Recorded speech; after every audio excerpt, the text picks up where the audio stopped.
Assalomu alaykum. Men Japarova Naima. Bu yerga men kuchlik og'riq, bel og'riq, chap oyoq og'rig'i bilan keldim. Doktorlarga kattakon rahmat, umrlari uzoq bo'lsin. Shirin so'z. Birinchi avvalambor shirin so'z, hammasi yaxshi qabul qilishdi meni. Chiroyli kutib olishdi. Chiroyli tashxislar qo'yishib, operatsiya o'tkazishdi. Allohga shukr, qo'llari yengil, baraka topsin. Hozir og'riqlarim umuman yo'q. Belda ham, oyoqda ham. Bemalol o'zim turib, o'zim yura olyapman. Oyog'im bosolmay qoluvdim-man, chap oyog'imni. Bulardan operatsiyadan keyin Allohga shukr o'zim bemalol harakat qilyapman. Endi bir kungina bo'ldi. Shunda shu darajalik yaxshi tomonga o'zgardi. Hammalarga rahmat, umrlaridan baraka topsin, farzandlarning rohatini ko'rsin.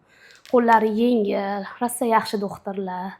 Hammasi, medsistrasi-yu, doktorlari-yu, hammasiga alohida rahmat aytaman. O'zi operatsiyadan keyin butunlarga javob berishdimi sizga? Ham bugun kechga xudo xolasa chiqib ketasiz deyishdi. Yaxshiman, o'zim yurib, bemalol o'zim ovqatlanib nima qilyapman. Bir kunda chiqib ketadi. Bugun javob berishdi. Kechga chiqib ketaman xudo xolasa. Rahmat hammaligiga. Baraka topsin.